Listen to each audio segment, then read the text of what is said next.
On April 30, 1943, a fisherman near the Spanish coast found the body of a British officer floating in the sea. Chained to the man's wrist was a briefcase containing secret letters about the next Allied invasion. The officer was dead, but his mission had only just begun. The uniform identified him as Major William Martin of the Royal Marines. In his pockets were keys, receipts, a used ticket, cigarettes, a bank letter, and a photograph of a young woman named Pam. The documents in his case appeared to reveal that the Allies planned to attack Greece and Sardinia, while Sicily would be used as a diversion. German intelligence desperately wanted that information. There was only one problem. Major William Martin had never existed. His identity had been constructed in London. His personal life had been assembled from ordinary objects. His body belonged to another man, and every detail had been designed to answer one question. Could British intelligence make the enemy believe a lie, not because the forged documents looked official, but because the dead courier looked human? This is Operation Mincemeat, one of the most audacious deception plans of the Second World War, and a case study in how a fictional life can move real armies. By early 1943, Allied leaders were preparing Operation Husky, the invasion of Sicily. The strategic logic was obvious. North Africa was falling under Allied control. Sicily stood between the Western and Eastern Mediterranean. Capturing the island could open sea routes, pressure Italy, and create a path toward the European mainland. The problem was that the target was too obvious. German and Italian commanders could see the same map. British planners needed to make another target appear more likely. Deception was not new, but this plan required something more persuasive than a false radio message. The enemy needed to receive documents that appeared to have been lost by accident. If the information arrived too neatly, it could look planted. The lie had to travel through a believable chain of human error. The central concept was simple and disturbing. A body dressed as a British officer would be placed in the sea near a location where Spanish authorities were likely to recover it. Spain was officially neutral, but German intelligence operated actively inside the country. If the dead officer carried confidential correspondence, the British hoped the papers would be copied and passed to the Germans before the case was returned. The plan developed inside Britain's intelligence and deception system. Ewan Montagu, a naval intelligence officer, and Charles Cholmondeley, an RAF officer working with the 20 Committee, became central figures. They needed a body whose condition could support the story of an aircraft accident at sea. They also needed medical and legal cooperation, a submarine crew, forged papers, and a fictional identity detailed enough to survive suspicion. The dead man was Glyndwr Michael, a Welshman who had died in London. His body was transformed into Major William Martin. The rank and service were selected carefully. A Royal Marines major could plausibly carry high-level documents while traveling between commands. His uniform, identification, and personal effects had to appear used rather than newly issued. The planners created what intelligence officers sometimes called pocket litter, the ordinary debris of a life.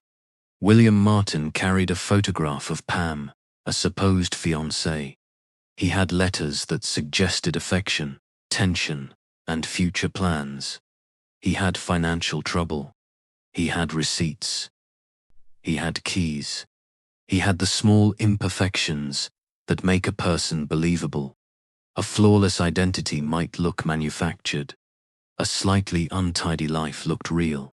The most important documents were written to appear personal and operational at the same time. One letter referred indirectly to Allied intentions in the Mediterranean. It suggested that Greece would be the principal objective and that Sardinia was also involved. Sicily, the true target, appeared in a way that supported the impression of a cover operation. The briefcase could not simply be placed in a pocket. It was attached by a chain, consistent with a courier trying to secure sensitive material during flight. Even that detail needed a story. Why would an officer still be connected to the case after a crash? How would the body reach shore? Would seawater damage the documents too much, or not enough?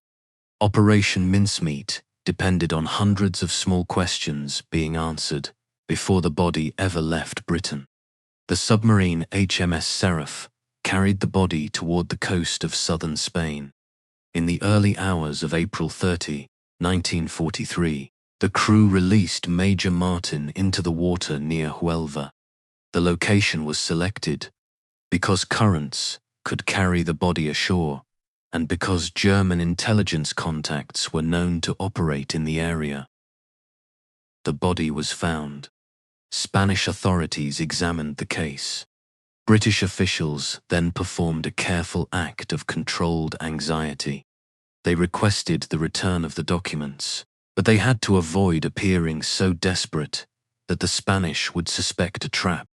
At the same time, the British needed to know whether the papers had been opened and copied. When the case came back, forensic examination indicated that the letters had been removed and returned. The deception channel had worked. The next question was more important. Had the Germans believed it? German intelligence evaluated the material and passed it upward. Adolf Hitler accepted the threat to Greece and the wider Eastern Mediterranean seriously. German attention and resources were directed toward areas named in the false correspondence. Sicily was still defended, and Operation Mincemeat was only one part of a much larger Allied deception effort, but the false documents helped reinforce the belief that the obvious target might not be the real one. On July 10, 1943, Allied forces invaded Sicily. The landings still faced resistance, weather problems, casualties, and difficult terrain. It would be wrong to say that one dead man won the campaign. Military operations do not reduce so neatly, but the deception contributed to the strategic picture seen by the enemy. The Germans had been encouraged to protect multiple possible targets, and uncertainty divided attention. The operation succeeded because it did not ask the Germans to believe an impossible story. It asked them to believe something they already feared. Greece, Sardinia, and the Balkans were plausible objectives. The false documents confirmed existing concerns. Effective deception often works this way. It does not create belief from nothing. It gives an opponent evidence for a conclusion they are already prepared to reach. The fictional identity also mattered because intelligence officers understand that documents are judged through context. A secret letter found alone can be a plant.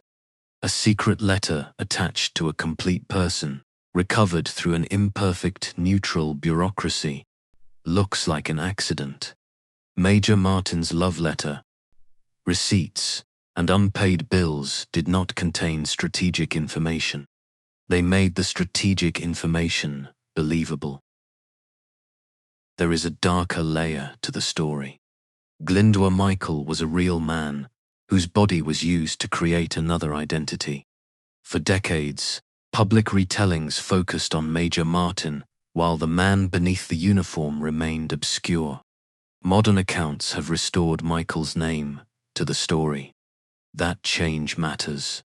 Deception made William Martin famous, but history should not erase the person whose body carried the operation. Operation Mincemeat also demonstrates the boundary between creativity and evidence. The plan sounds like fiction because it was partly written like fiction. Intelligence officers developed a character, a romance, props, and a plot. Yet the purpose was practical. The story had to survive medical examination, bureaucratic handling, espionage channels, and analysis by the enemy. The operation's enduring appeal comes from this collision. It is a spy story built around a corpse, but it is also an engineering problem. Every object had a function. Every emotional detail helped control interpretation. The planners were not merely forging documents. They were directing the enemy's attention. The operation also depended on controlling British behavior after the recovery. If London appeared indifferent, the documents might look unimportant. If officials reacted with panic, the Spanish could suspect that the panic was staged.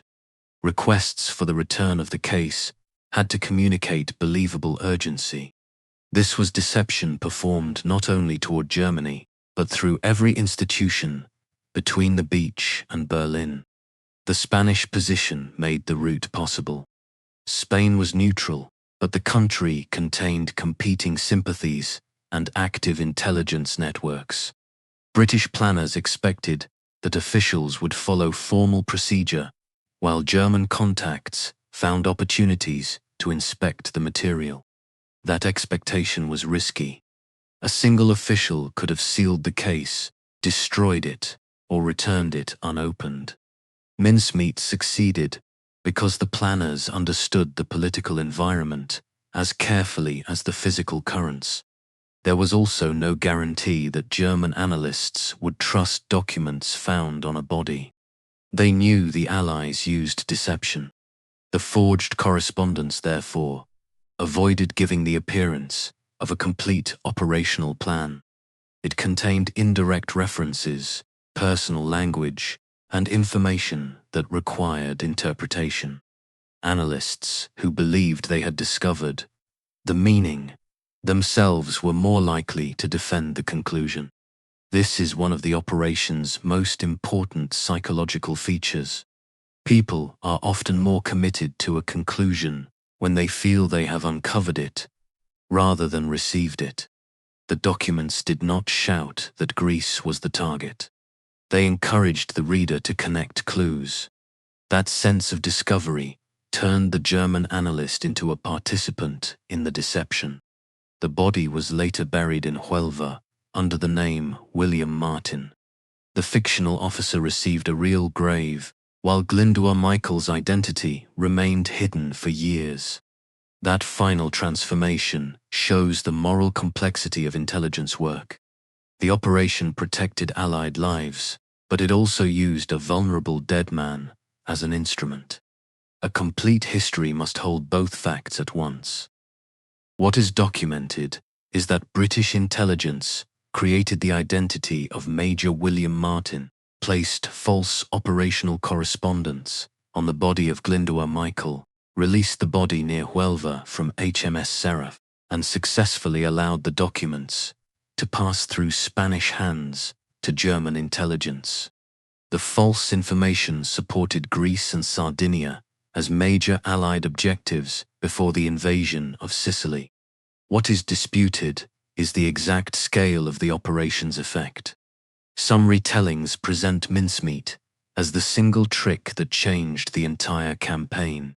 The more responsible conclusion is that it was a highly successful part of a broader deception system. It shaped enemy expectations, but it did not eliminate the dangers faced by the troops who landed in Sicily. What remains unforgettable is the method. A man who never existed was made believable by cinema tickets, debt, keys, and a photograph. The grand lie worked because of the smallest truths. Subscribe to Ghosts of War for more documented stories of strange operations, military deception, and hidden decisions. In the next episode, a high school teacher will climb into a fabric-covered observation plane, strap bazookas beneath its wings, and hunt German armor from the sky.